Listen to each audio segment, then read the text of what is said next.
And it's funny because when we were on that trip in June, he told me, "Oh, I've never been to Mexico before." And so now girl, that I was sick. Hi guys, welcome back to my channel. My name is Stephanie Yates, Anya Bwile, Steph Anya for short, and I'm a licensed marriage and family therapist. I'm going to be reacting to the Tell All interview that Raven's doing with Nick Viall. If you're curious, stay tuned. What's on your mind?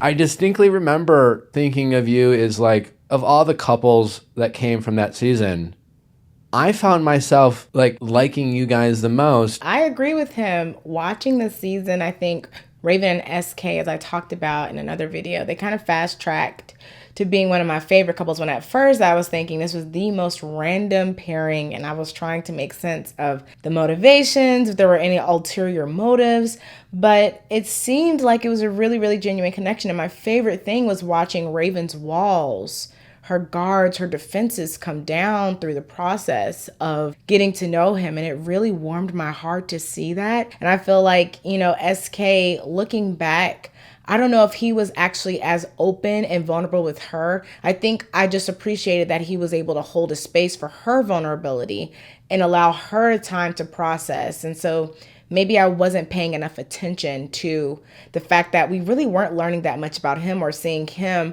have a lot of the emotional revelations or growth that we saw with Raven. So hoping to learn a little bit more here about what was happening on her end. Because even though you didn't get it, married, and I know SK said no, but the fact that you guys were an item and together by the time we talked, I was like, you know what, I really respect this approach. And it seemed like a healthy and mature conversation. And you talked about how happy you were. I think we even have a clip. There is so much love there. And like, he is literally my best friend. So yeah, we've been making it work between Texas and California. So. That's awesome. A couple questions on that. One, what advice do you have for anyone trying to make a long distance relationship work? Ooh. This is so hard to watch. Like, looking at Raven have to relive these things. It's interesting because when you're in a situation where you've been betrayed or cheated on by a partner, even though you're not the person who made those choices, there's still this element of embarrassment that happens where you feel like it was your responsibility to know everything that was happening. And she let her guards down. She was trusting, it seems like, if we're to just fully accept her version of the events that happened. Looking at her body language, I can just feel the tenseness, the anxiety for having to now talk about this moment where she was finally open and letting the world see that she let someone in. Just to be embarrassed this way is so, so hard to watch. To watch that, I'm like, dang, like I really was like under a guy's, spell. Like a week or two later, that's when hit the fan. Yeah. I found out with everyone else on TikTok. My phone started going crazy. I confirmed that it was actually like some of the same pictures he had sent me. So I knew it was real. See, this is the interesting thing to me is I thought there was going to be more of a question. Did this really happen? Is she being honest? But it sounds like from the first time those TikToks surfaced, Raven knew it was real from the beginning. So I am really interested to hear how long it took her to formally end things, because originally when information was coming out, one of the reasons I know I was having a hard time accepting it is because Raven didn't say anything and they were still together publicly. They hadn't announced a breakup and the rumor mill was going for weeks, if not a month. So I didn't know what to make of it, but it seems like from the very beginning she knew it was true. So I'm very curious, did she have a conversation with him? Did he deny it? I didn't like forgive him for it, but I was like, okay, it was just a Hinge date. Not much came of it. The girl never went to Austin. So it was a lot of hurtful words. Yeah. And it was hard to see like he was entertaining someone with like the same exact information he was giving to me. And I'm someone he's known for a long time. Wow. I can't believe she said it was just a Hinge date. You know, I actually have this conversation with clients, couples, where you have a partner who's still on dating apps. That's really odd to me because what are you going to do if you make a match? You know what I mean? And I've had both partners, the person who's on there and the person who's not on there be like, oh, well, it's just the dating app and our relationship is stronger than that. And I'm like, if you guys are looking for a third, as a partners, cool, whatever, it's your relationship, whatever you think makes the most sense for you all sexually and emotionally. But to have one partner on there that is acting as though they're single, that is very odd. So for me, I would have followed up if they were my couple that I was seeing. And she says, hey, there's been an incident. He tried to go on a Hinge date. At that point, that is not just a red flag. For a lot of people, that would be a deal breaker. So I thought that was interesting that she says that basically because the girl couldn't come, that was his saving grace. And it sounds to me like Raven was at a point where she was probably just in denial. All this information is being thrown at her, and it's significantly easier not to make a change than it is to make a change. So it's like, do I really want to face the world and say that this relationship failed again after everyone is about to see that I got stood up at the altar, we've already filmed this reunion, all those things probably are playing in her mind. Like, okay, it doesn't have to be over yet. I can still stick it out. That's what I'm thinking was happening, was that sense of denial to hold on to what's familiar, what's comfortable. We already do everything together. We already were making plans to move to LA together. So it's, I'm like, he wouldn't be doing all of this if he wasn't into it. Yeah, you're kind of trying to rationalize. Yeah, which makes sense. I've been there. Yeah, when I found out that this is a long time ago that I was being cheated on. You're inclined, when you're in a relationship and you decide, we trust each other, yeah, you think this is the time I'm supposed to have the back of the person I say I love, and I'm going to defend their honor. I'm going to defend their character. And sometimes those people use that against you. Yes. I appreciate that he shared a bit about his story, because I think in a situation like this, Raven probably feels so much shame for not taking action, for waiting for so long to say something, to end things. That probably brings her a sense of comfort that she's not the only one in the room that's dealt with this and made those similar choices of defending the person. So I appreciate that he did that, because I think it's going to help her defenses come down even more for, an interview that will be even more transparent and honest, where she doesn't have to feel like she needs to protect herself in this space as much. So I'm glad he shared that. By the time the second girl came out on TikTok, he was already back home. So we were together at this point physically at our apartment in Dallas. And again, we're just sitting in our kitchen and both of our phones start going crazy. We watched the video. You watched it together? Yeah. Yeah, I'm pretty sure we watched it together. Wow. And then, what was your Silence. reaction? Who spoke? Do you remember who spoke first? Probably me. I just imagine SK sitting there watching this video, yeah, come on, let's see what this is all about. Meanwhile, the panic, the dread. And if he wasn't feeling that, honestly, that's way worse. I hope he was at least feeling panic and dread and not confidence that, hey, she didn't do anything the first time, so whatever, this shouldn't be a big deal either. Silence. Because he does that thing where he's got to go ghost for a little bit and get the lies together. So I don't know why I do this thing, or I did do this thing where anytime I get upset, I'd go in my closet and close the door. You got to go in a small space. I've done that before. It's helpful. It's helpful. You got to go in a small dark space and cry. And so what she's talking about right now is a lot of times when people come to me, they're like, I'm looking for tools for coping skills. And that is an example of a tool or a coping skill. Enclosing yourself in a safe space where it's just you, not a lot of stimuli, because so much is happening in your body. You got the anxiety, you've got the tears. So much is happening physically that sometimes sounds, sight, interaction with people, these things can be just overwhelming to your senses. So there is actually a lot of merit to that. It's a coping mechanism to just go into an enclosed space. She was saying it like it was kind of embarrassing, but absolutely recommend that to anyone, especially if someone who struggles with anger, for example. This can be a really effective way to avoid damaging property or saying things that you regret. Just completely seclude yourself and kind of make it known to people that love you, that live with you. This is what I do when I'm feeling a lot of emotion. The best thing you could do is just leave me alone until I come out of that. enclosed space, whether it's the closet. A lot of times it's the closet, but sometimes it can be small bathrooms. I know some people that might just even get like into a bathtub, close the curtain, depending on the level of space that you have. So that's not weird at all. And I'm glad that she was able to find that space to process everything that was happening. He always comes to my closet with me and we lay on the floor and it just feels more, I don't know. And That motherfucker. Because like he that's your safe space. yeah. Wait!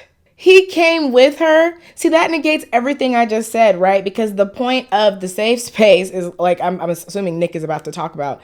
The point of the safe space is so that you can go in and process on your own.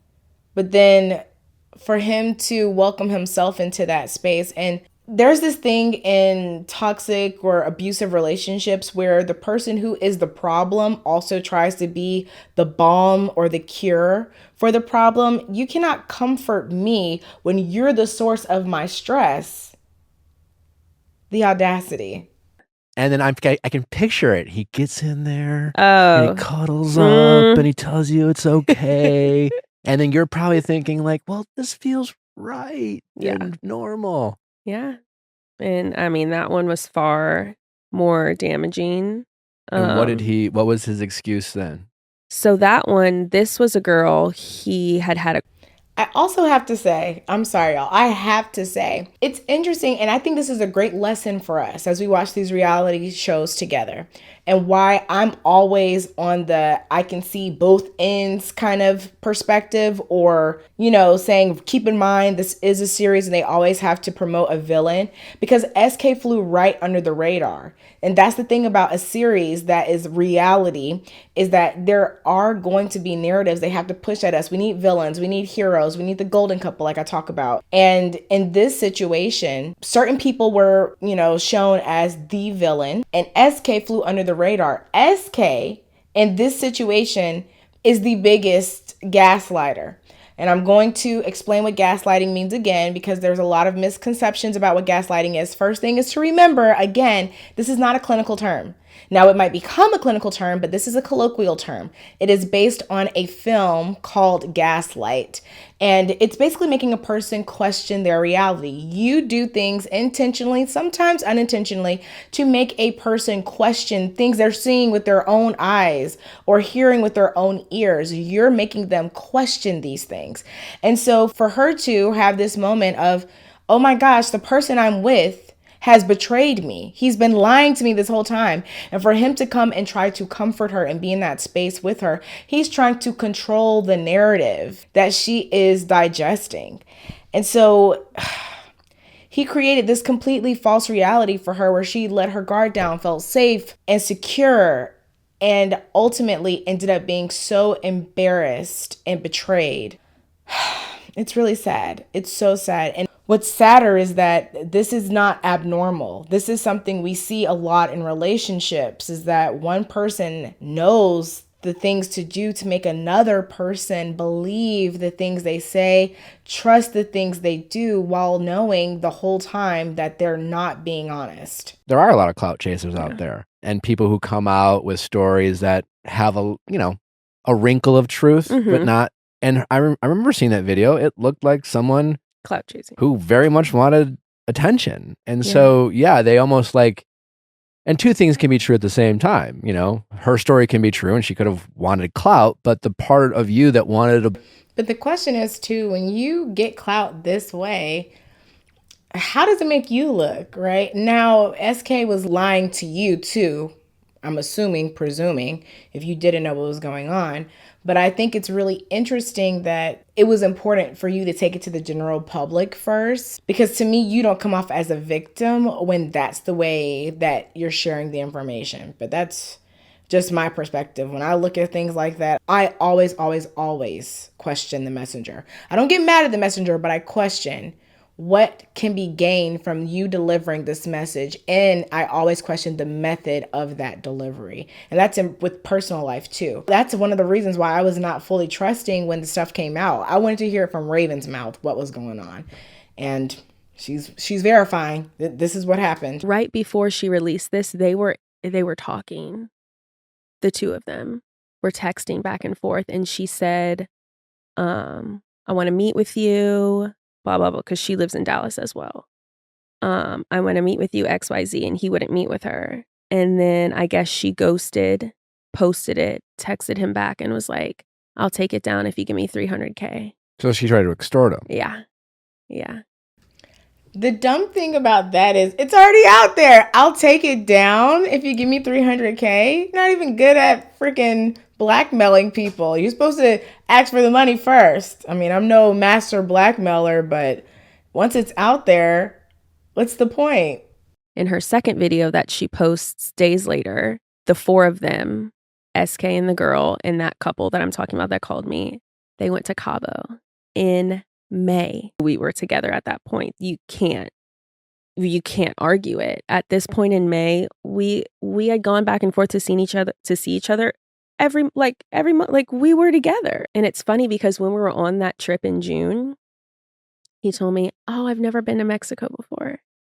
And so now girl, I was sick. I was sick.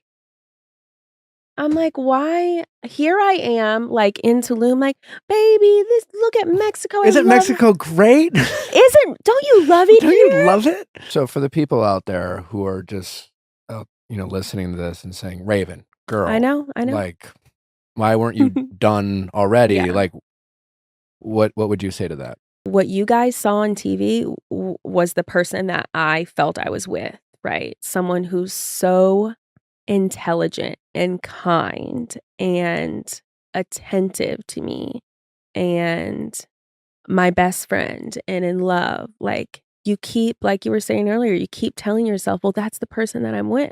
But you prioritize the way in which he, made you feel happy and deprioritize the ways he kind of disappointed you or made you sad. Yes, totally. I was all in. I want to marry this person. Like, I'm so loyal. I want to serve him. I want to make sure, he's comfortable in a safe space, that we're like in a great partnership together. And sometimes I would confuse because I thought he was on the same page as me, but then he would act differently. So to clarify why a lot of people stay in relationships after things like this are revealed, you have to think of it like an identity crisis.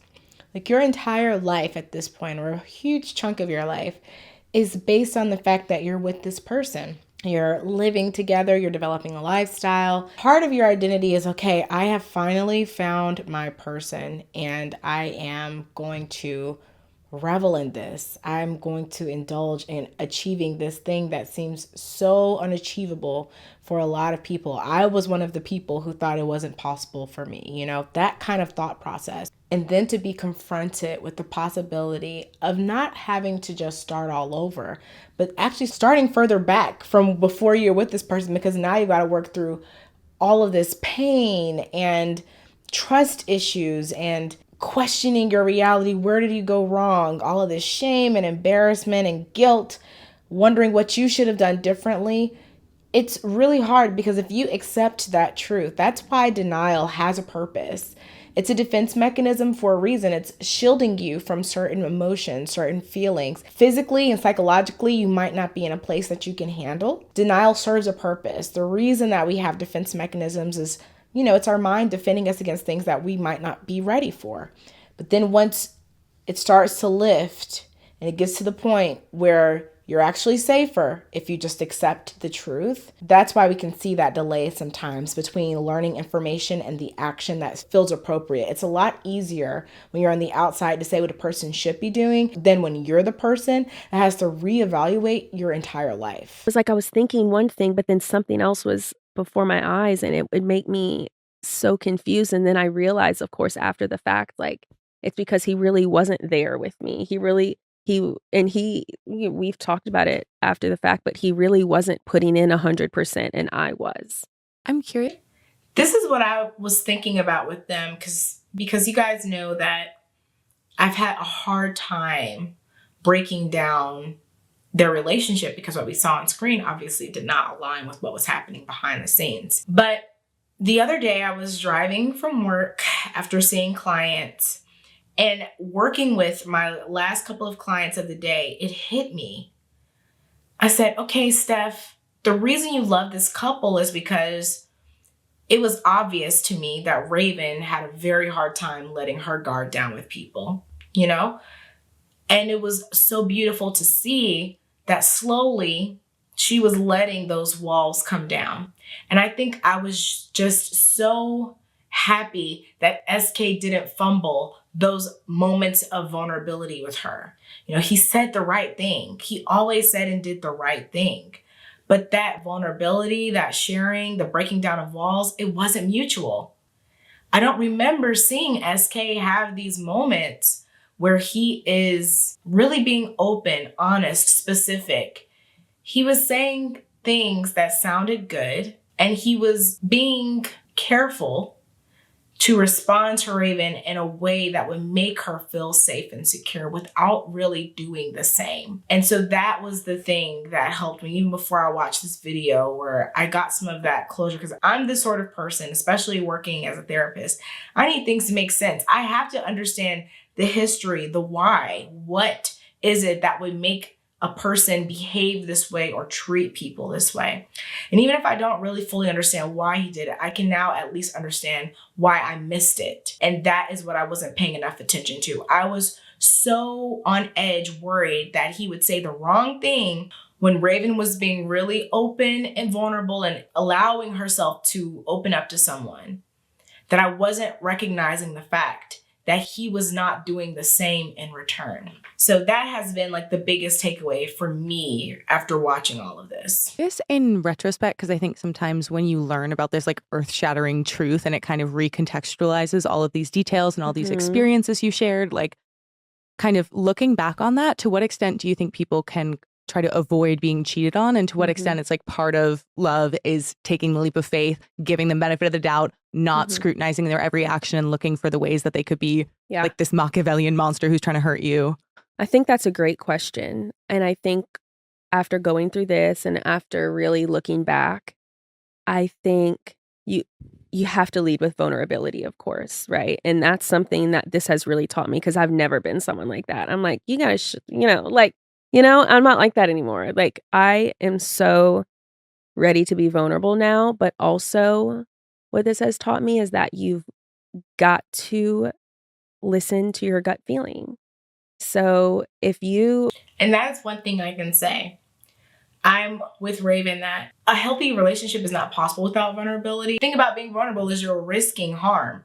That's what makes it vulnerability, is that just as you're open to receiving amazing feelings, you're also opening yourself up to so much emotional danger and harm. That's what makes it vulnerable. And that's why some people view vulnerability as a weakness, because quite literally, even though it is a strength in building relationships, what literally is happening is you're weakening your defenses to allow someone in. And so it is required. But I love here what she's showing is that even through this experience, she really learned about herself. And even through this pain, her message wasn't, don't be vulnerable again. It was, listen, you have to be vulnerable. Because even if the relationship didn't end where she wanted it to end, she still was able to see what the difference even within herself is like when she actually allows herself to be true, authentic, open, and trusting. So I love that that's the message that she's walking away with, is that even though this did not end well, it was still not a failure on her end, because she was successful in being open to the process. How he responded to all of this. Basically, by the end of it, I kept saying, like, what do you want me to do? Like, and basically his answer was for me to say that, like, we weren't dating the whole time, to make these claims. He asked you to lie for him. Yes. And I just felt like he was only staying in our apartment, like, to make sure that I was doing things to play by his rules and make sure I wouldn't tell the truth. I felt like I was being monitored. Like, I was getting support on social media from people, like, and of course there were a lot of critics, but I was getting support, and he would send that to producers and be like, this is what people are saying to Raven. Don't let Raven post anything. You should tell Raven to take anything I would say, whether anything I would say, he would ask for it to be taken down. He would try to report me to authorities. Like, I am grieving an entire loss, like, in front of you, and you were just shoving, like, I just felt like I was just being shoved down. It was all about his reputation. This is what emotional, psychological abuse looks like. He is trying to make her feel guilty, shameful for people supporting her. And that's one of the things that we look for when we're looking for abusive dynamics in a relationship are things like isolation, control, monitoring. Those sort of things that can seem small actually create such an emotional atmosphere of fear that if a person does need help, they don't feel safe to reach out and ask for it, or they don't feel like they can go to their friends and talk about what's happening and get support. When you start feeling like your world is getting smaller and this person is the only person you can speak with about the issue, and that you're a bad person or you're wrong if you go outside of those confines, that is what psychological and emotional abuse looks like.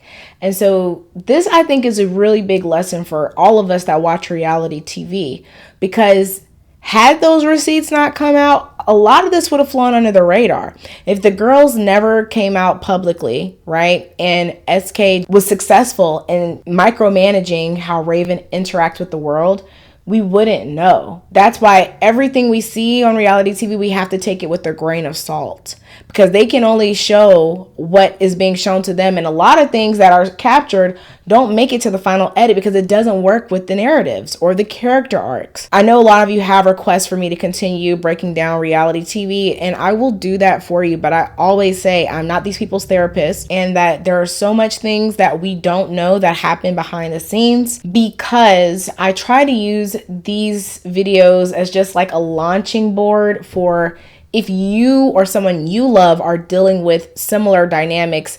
This is what it looks like. You can see it portrayed here. And now here's some general advice that you could take into your life to help course correct those things. These videos get a lot of traction, and I get a lot of comments from you all saying, thank you, this was helpful for me. I was able to see myself in this, or I was able to recognize this dynamic within my relationship. And that's why I make these videos. But if these things didn't make it to the public, I don't think Raven would have ever gotten that support that she would need during moments like this.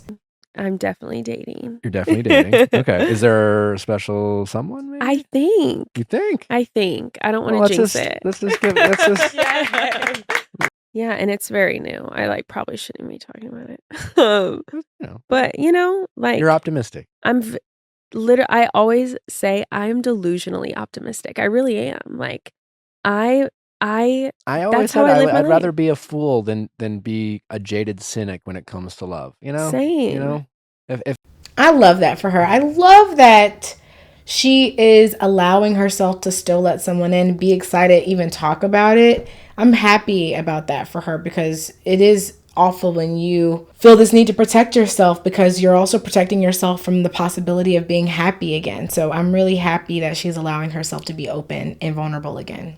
Okay, y'all, I feel like I have everything that I would need to just know that everything was true, that SK was lying, he was cheating, and it was probably worse than even what's come out. And so I feel comfortable going into talking about SK and Raven in the last episode of After the Altar Part 3. Thank you so much for letting me know that you wanted me to react to this interview. So many of you have been posting it, and I'm glad I saw it, so that by the time I see this third episode, I can give appropriate commentary with having some context. Please subscribe to my channel, like this video. I appreciate you watching all the way until the end, even though you didn't have to. So thank you, thank you, thank you.